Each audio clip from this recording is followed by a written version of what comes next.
Dinipensahan ng kritiko ng administrasyon at mamamayang Liberal Party List Representative Laila de Lima si Pangulong Ferdinand R. Marcos Jr.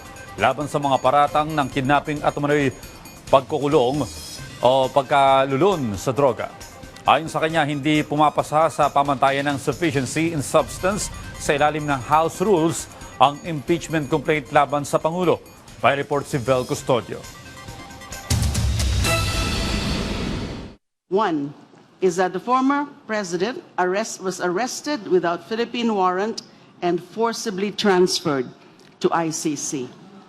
I say that these are insufficient allegations of facts in terms of time and date, place of occurrence, persons involved, and events that transpired. The second sub-allegation is that allegedly PBBM resorted to foreign intervention and ignored domestic legal processes. The third, the last sub-allegation of fact. PBBM surrendered the former president, FPRRD, to a foreign tribunal. I say again that this is a legal conclusion and not an allegation of fact. Madam Chair, the first allegation is not a sufficient allegation of fact, but mere conclusions lacking in specificity.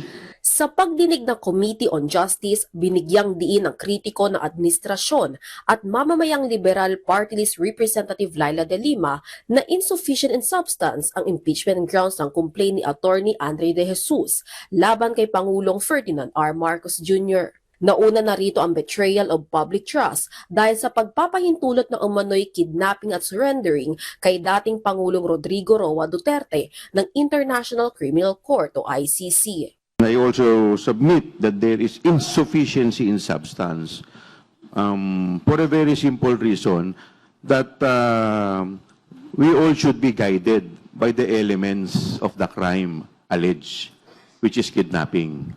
Ano po ba para pumasok sa kidnapping? Maliwanag naman po sa ating revised penal code.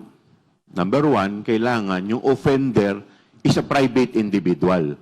Dito pa lang po, wala na po, tapos na po yung usapan. Ayon naman kay Committee on Public Accounts Chairperson at Bicol Saro Party List Representative Terry Ridon, kulang sa personal knowledge at authentic documents si Atty. De Jesus para suportahan ang mga paratang sa Pangulo. 5 sa mga isinumiteng ebidensya ay mga news article, habang 3 naman ay sinasabing mga dokumento ng Kongreso patungkol sa mga hearing sa pag-aresto kay former President Duterte na hindi pa mga certified true copies. Hindi naman pwedeng parang gumawa lang ako ng inventong dokumento. Di ba? Tapos yun po yung i-file ko. Or wala pong taong pwede makapag-authenticate po ng dokumento pong ito. Hindi rin suportado ng ilang mga miyembro ng komite ang aligasyon sa impeachment complaint ni De Jesus laban kay Pangulong Marcos Jr. na unfit to serve dahil sa paggamit umano ng illegal na droga. Ayon kay Representative De Lima, hindi sapat ang naging paratang ni Senator Amy Marcos sa drug addict ang Pangulo. For me, Madam Chair, this is a non sequitur conclusion and not a factual allegation, but must also include a recital of the alleged acts, events, and incidents that support the same. How do they say, or how do they know, or why do they claim that it impairs his judgment?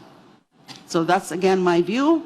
Again, this second ground is insufficient in substance. So while there is no existing record of any drug abuse, the President has on 2 occasions proven that he is not a drug user. Sa kabila ng tila pagtutol ng maraming miyembro ng komite sa sufficiency and substance sa mga grounds for impeachment ni De Jesus, kabilang na ang hindi pag-veto na unprogrammed appropriations, graft and corruption, at abuse of power sa pamamagitan ng paggawa ng Independent Commission for Infrastructure ICI. Sinabi ni Justice Committee Chair Jervil Luistro na kailangan munang isagawa ang pagdinig sa sufficiency in substance ng isa pang isinumiteng impeachment complaint laban sa Pangulo bago pagbotohan at desisyonan kung sufficient in substance ang 2 impeachment complaints. Kung sakaling isa lang ang maging sufficient in substance, magpapatuloy ang pagbibigay ng notice to require an answer sa respondent at magpapatuloy ang impeachment proceedings. Pero kung parehong insufficient in substance ang dalawang impeachment complaints, ito terminate ang impeachment proceedings. Ipagpapatuloy ngayong araw ang pagdinig ng komite kung saan uusisain naman ang sufficiency in substance ng complainant na si Lisa Masa at 35 iba pa. Vel Custodio para sa Pambansang TV sa Bagong Pilipinas.